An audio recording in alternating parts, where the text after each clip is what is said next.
YouTube, what's going on? It's your boy Buddha, back in the building for another Last Cloudia unit showcase. You can see on my screen we have the young knight himself, Nero, better known as Shift Nero or Shift Dante, as some of you might call him. A fire attacking physical type DPS with some very weird gimmicks and damage potential that we're going to get into. If I back out, we have to start by giving him the proper respect that I like to give my final 5th enhancement units, and that is unlocking the ward. You can see a very OCD friendly 200 out of 200 to unlock fire damage cap plus 100. And with that, our Nero is ready for the showcase. Backing out to the unit summary, you can see your boy put in work this morning. Thank you guys for showing up to the live stream earlier, watching the process, watch it all go down. But level 110, we have 120 of the board unlocked, level 4 awaken, and 90 SC to play with. I've yet to get the prisms that are accessible throughout this event. We will be able to get 3 of them, so that will give a total of plus 6 SC to your Nero here. He is a soldier type, and the stat spread has some nice HP, some emphasis in STR defense and MND, so a bit more of a bruisery stat spread from the first impressions. Attribute resistance, we have 15 resistance to fire, 30 weakness to ice, 30 resistance to earth, neutral to thunder, 5 resistant to light, and neutral to dark.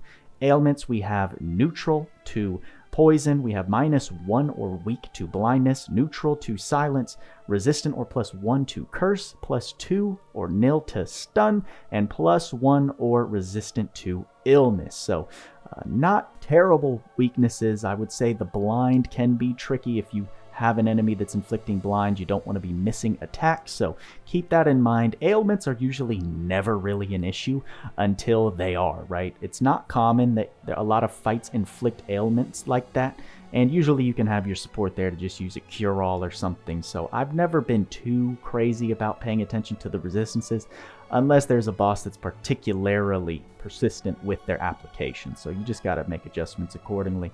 Moving on to the abilities, you have the S1 Streak, by far the goated skill. I'm just going to let you know right now. Instantly close the gap for a medium area fire combo attack. You gotta love high stock gap closers, right? You have a ton of your S1 stock, it charges quickly, and it is very fast. Reminds a lot of people of Kohaku from the Dr. Stone rerun, and I can't disagree. Skill 2, High Roller, medium area fire combo attack that launches enemies into the air. This is also pretty quick as well. I'd say between the S1 and 2, that's going to be where your DPS burst potential is. And then skill 3, Red Queen combo, frontal medium area fire combo attack. This is that very long drawn out combo that I think they just gave this guy to continue to mock Dante. Dante also has a very long S3 like young Nero here, but yet Dante doesn't have super armor like this Nero has the potential of getting. Then the special is Buster. Powerful fire combo attack to one enemy. Final hit damage cap plus 100,000. It's not that many hits, I think 42. So even with damage cap boosting in the special department, it's not the most impressive thing. Moving into the traits, we have Exceed. Randomly boost skill damage plus 1 to 100% and damage cap plus 1 to 20,000. Boost lower limit based on combo hit count. That gets up to 50% and damage cap to 10,000.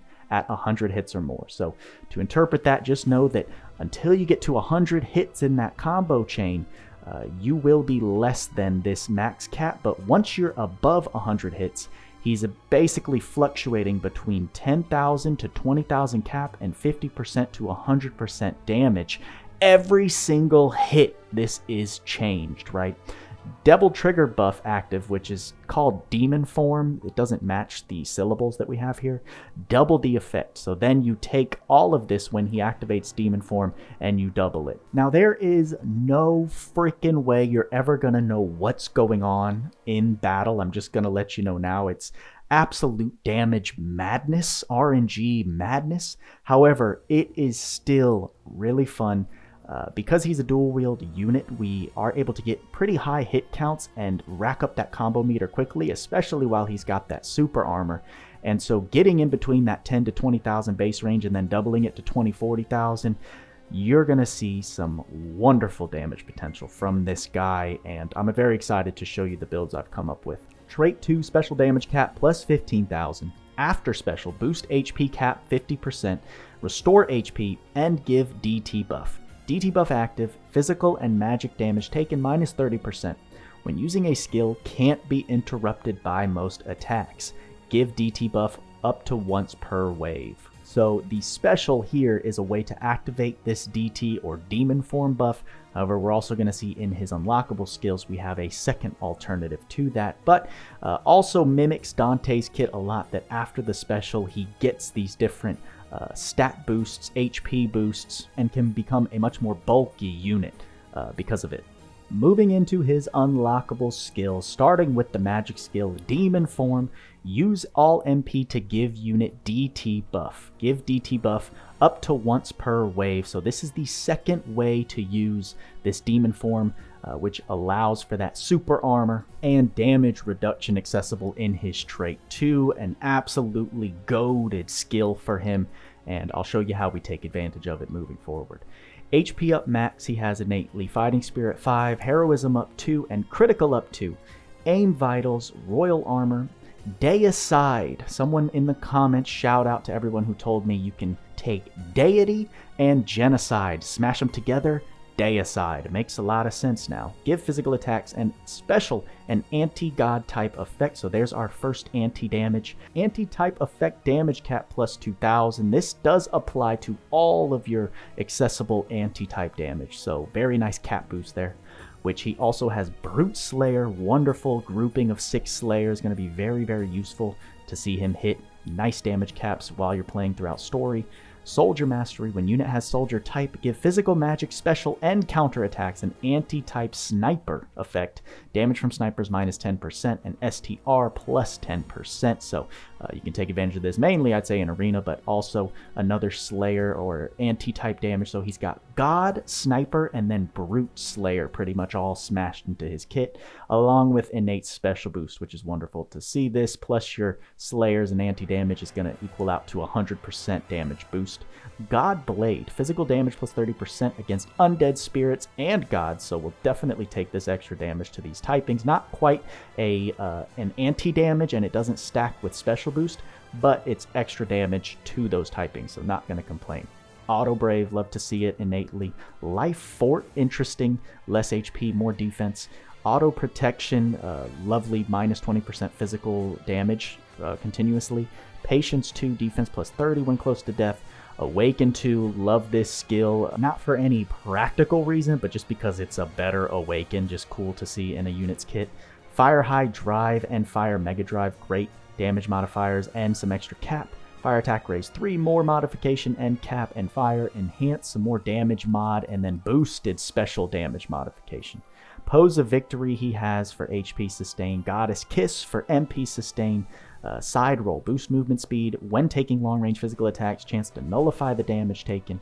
Piercing, gonna help cut through those defenses. Dual wield, innately great SC save. Sword boost and sword mega boost, so that leaves room for sword high boost. Skill charge 1, I love that this is coming innately in his kit. 1, because his skill 1 is the best thing in his entire kit, and I use this skill on almost all of my physical type units because that S1 has the least amount of SCT charge needed, so whenever you load into a wave with skill charge 1, you're going to have at least 1 stock ready to go. Sharp Eyes, innately another great SC save. Combo Master 2, definitely take it. And Kyrie's Deliverance, given that extra damage reduction to crits and anti-type attack. So he has some emphasis in a couple of areas, like we mentioned in the beginning. That stat spread kind of hinted at a Bruiser Revive. Well, when you see things like HP ups, Heroism ups, Royal Armor, this freaking Kyrie's Deliverance damage mitigation, his little side roll gives him a chance to nullify damage taken. He does have some tanky abilities as well as incredible damage mods and some good sustain for himself as well. However, like, he's missing any kind of lethal damage skill to keep him alive, so no Indomitable Spirit, Determination, anything like that. He doesn't have Proud Force innately, so keep in mind that the typical ways to sustain HP and some of the Ways I think we've taken for granted, or at least for myself have taken for granted, he does not come with, so we want to keep that in mind when building him. But I am very excited to show this guy off. You guys saw in the live stream, your boy had the OG Nero taught all my skills from arcs.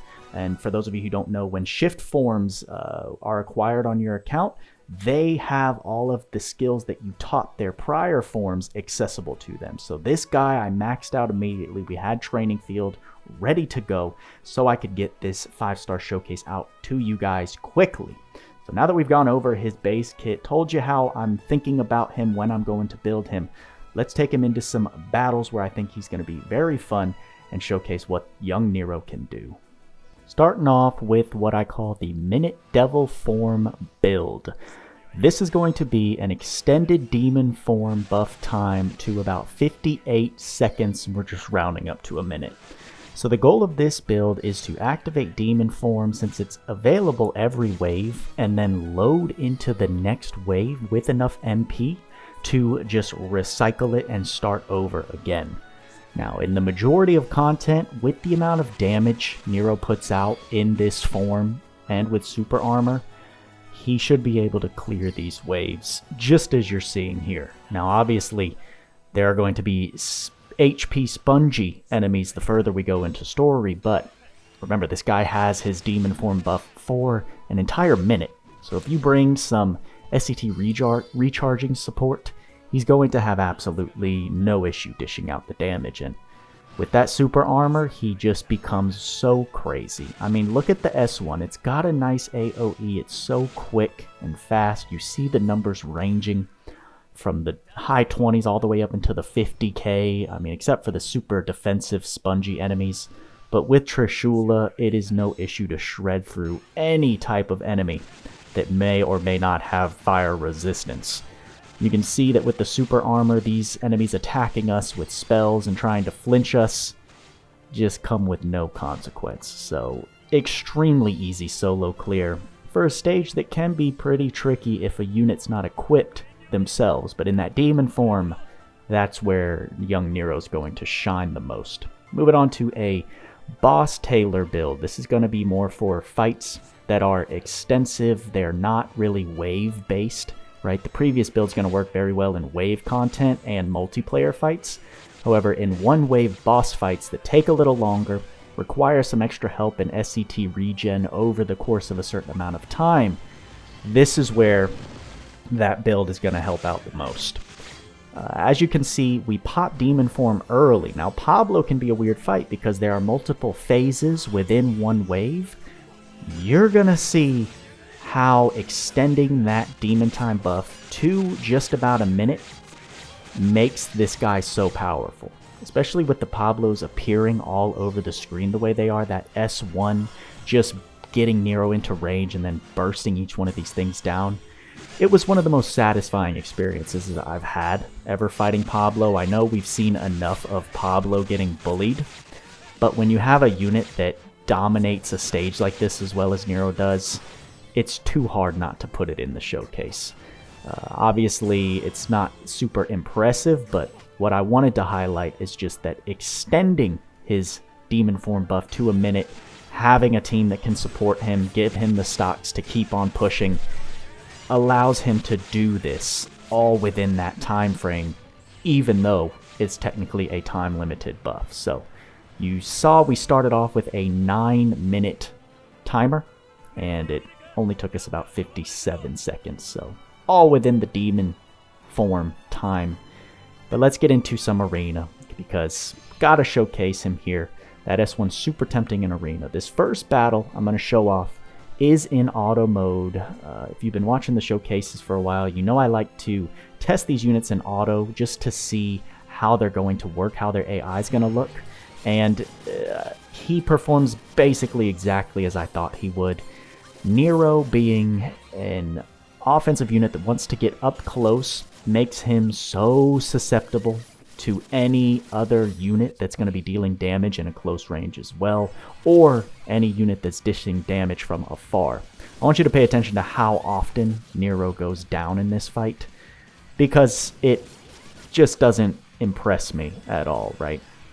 against Stewdog here, who's got a very offense-oriented team.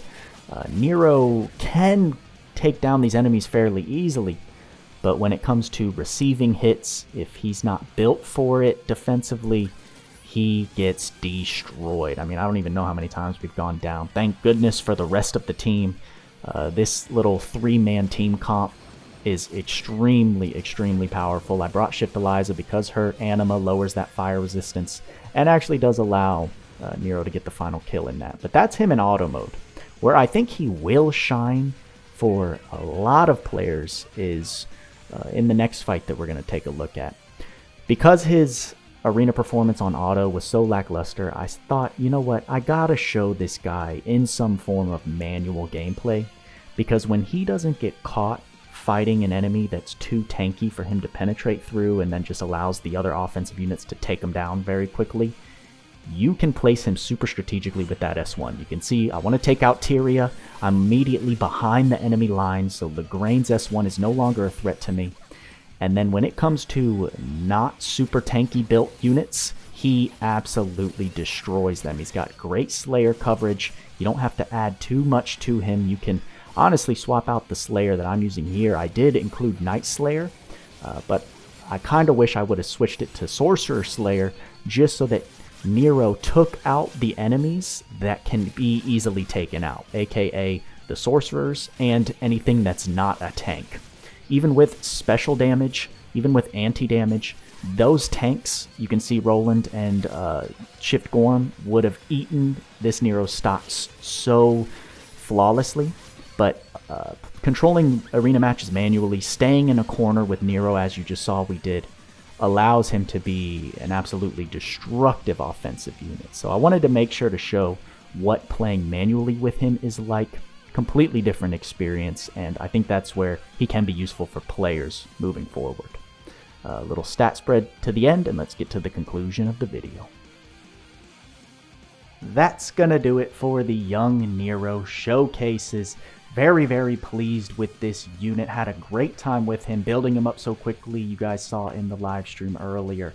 We had the tools ready to make him work. I definitely see him being a much more PvE powerhouse than in Arena. While he can work in Arena in manual play, using that S1 to your advantage, it is a shame that you can't utilize his DT or Devil Form buff to get all of those nice super armor, double damage effects that I think is really going to make him shine in PvE. Now, as you know, he has a time crunch to that form, so I think that buff duration build is going to serve a lot of players very, very well. Do you have to push his buff time to about a minute like I did? No, not in most situations. It just comes in handy when you know the battle's going to run over a little bit longer, especially I think in pickup groups and multiplayer. Depending on the team you're running with, you might be the solo carry, in which case that extra time is going to save you with that super armor, with all those double damage effects. He just is an absolute monster compared to without that double form buff. So I think that's how I'm going to continue to run him. And guys, don't forget, there's still plenty of time to experiment with him. People are going to continue pulling him, building him, seeing what he's capable of, including the homie tweaks. We're going to be making our return to the Power Creep podcast next Monday, September 19th. So make sure to set the date. You can find that posted up on my channel. Set those reminders. It'll give us some time to continue to mess around with him, see what he's capable of, and bring the shenanigans. You guys know how those Power Creep podcasts go. But leads to the question, do I think he's a must pull? Say it with me. Absolutely not. This guy, while he is super fun and different as a physical type DPS unit currently, he's another physical DPS unit, and I think you do need a lot of end game goodies. You will want a nicely fleshed out account in order to make him shine. You saw we had a lot of end game weapons, a lot of end game and rare skills to make him look as good as he did in these showcases. I don't think he's going to meet that mark. Similar to Virgil, they're both very similar. They look better when you have more stuff, so they're a bit more exclusive. They're a bit more end game units. However, If you stick around and continue to play the game, understand what's good and what makes players work, and then be there for it when it shows up, that's how you eventually build out the account to use units in this way, take them into challenging fights and let them just dominate, which is I think what we all love to see. Young Nero's definitely capable of doing just that. So I'm excited we were able to get him, and I was able to get this showcase out this early. But as always, use those tickets first for my new players, casual players, and see what luck brings to you before thinking about touching those crystals. Shout out to my Buddha fam for holding it down, keeping your boy Buddha off the streets. I can't say thank you enough. $2 a month. Hit that join button below to see the details. Get yourself some Buddha emojis. I would greatly appreciate it. If you're new, like, subscribe, and turn on those bell notifications so you know when I post a video. Don't let the algorithm keep you out of the loop in case of crucial information. And with all that being said, y'all know what we say. Work hard, play harder. See you in the next video.